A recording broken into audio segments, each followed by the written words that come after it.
All right.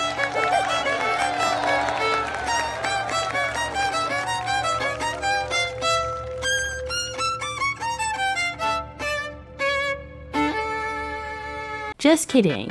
After so many days, weeks, months, a year, I will teach you guys everything that I can. First of all, this is the current axis position. As you can see in the monitors, the sideways is x-axis and the up and down is y-axis. And when you respond, the axis in your front and back is the z-axis. You can use the duplicate tool to see what is the position of the prop. You can choose down here where axis you want it to duplicate. X for side, Y for up and down, and Z is your front and back.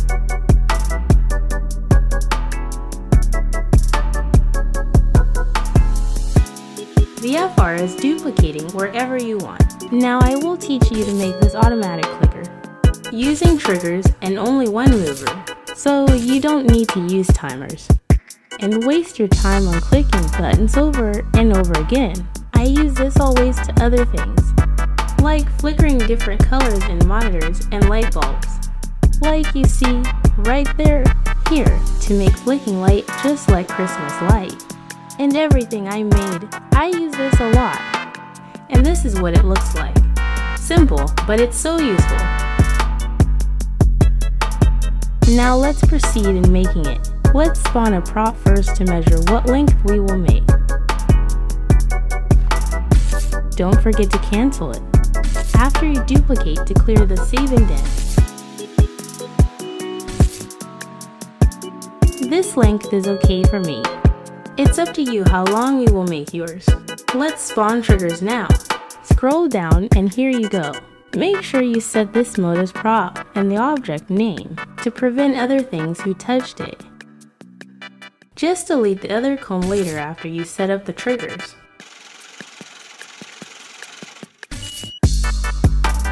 Remove it, same as the left side. Now aim your crosshair to the prop to see the ID. I will type it on mover tool. Type it to prop ID. After that, let's get the position of x-axis of left and right triggers. Type it on position A. Now let's get the position of x-axis in the right side. Type it on position B and make sure you use the X direction. I recommend using 6 to 12 speed to avoid bugs, but it depends. Let's try if it will work. Place the mover where you want it. Place a button. Wire tool. Wire it. Check if there's a problem. And here, I forgot to remove this extra cone. Don't be like me. Now, let's wire the mover to triggers. And let's see if it will work.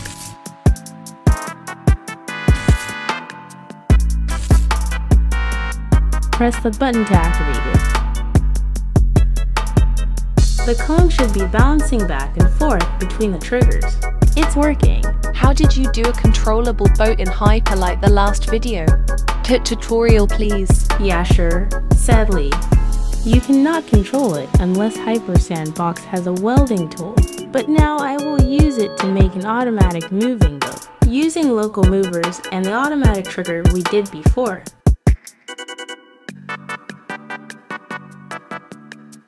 Get the ID of the boat. It's 270. Type it to prop ID. I suggest using 3, 6, or 12 in speed and range is 3. It depends on how far you want it to go. Use the Z direction for moving forward. Use negative numbers, -3, for example, to move it back, not forward. Let's place it and connect it to the trigger later. Now I want to make the boat move sideways. I'm going to use local rotators. Type the same prop ID. Let's talk about degree first, so you can understand what degree you will use. In this time, I use negative 45 degree. You know why. This is the inflatable boat I use and I want it to rotate in left side, but a little bit shorter. This is the inflatable boat axis. As you can see, I will use the y-axis to rotate it. Just imagine a stick standing in the middle. I want it to rotate to the left, which is counterclockwise. This is now a negative 45 degree, and this is 45 degree. You can study it on your own. It's easy. Let's go back to building it. Place it.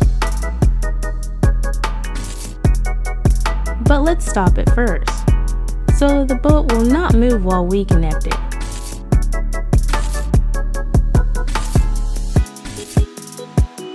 Let's place another trigger so we can create a moving sequence.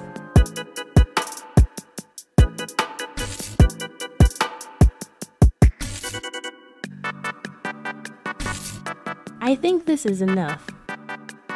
Another local rotator, but in clockwise going to the right.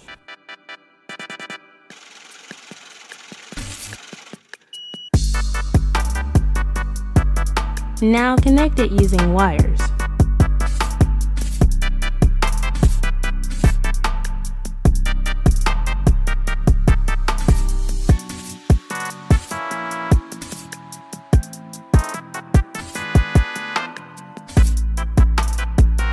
Now let's wire back the triggers to the mover's auto clicker.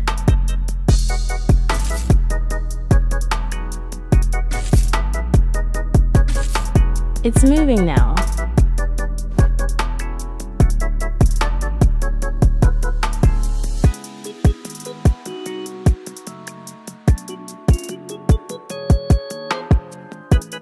I will show you another example, but let's go to the other map.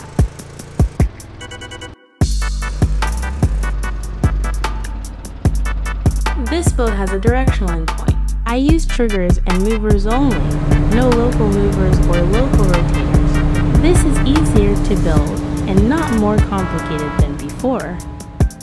As you can see, the boat will reset to its original position. Let's try it again.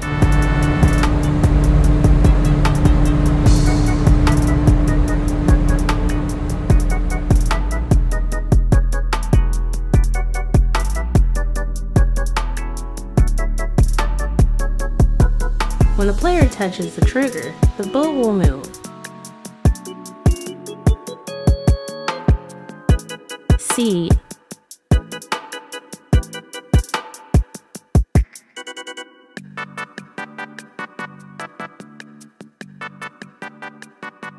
And when the player lands the trigger, the boat will move in the original position. Now, I will teach you how to build it. Place an inflatable boat and duplicate it forward the axis.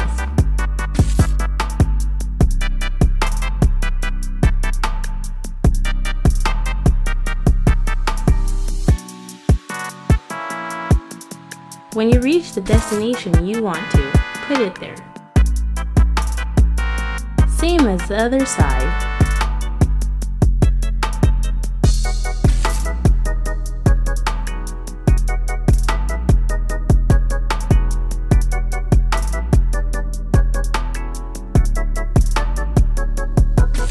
Place triggers in the seat, so if you ride it, the movers will work.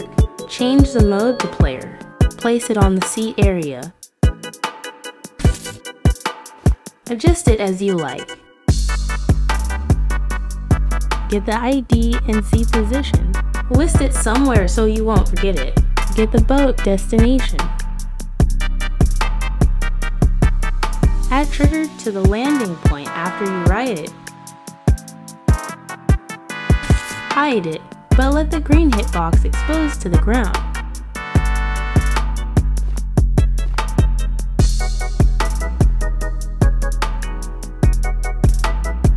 List the ID and seat position of the second boat. Add trigger to the seat, just like in the first boat.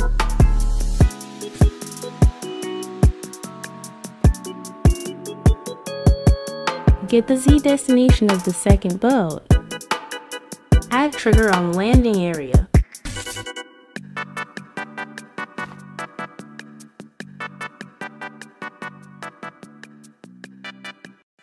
It's time to set up the movers.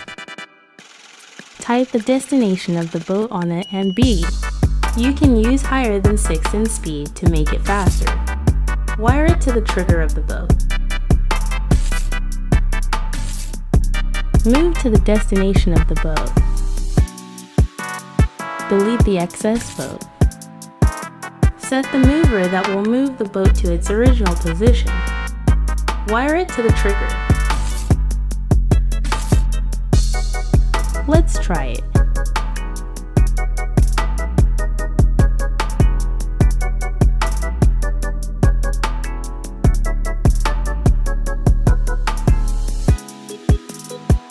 It moved back to original position. Do the same thing to the second boat. After that, this is what it's going to be.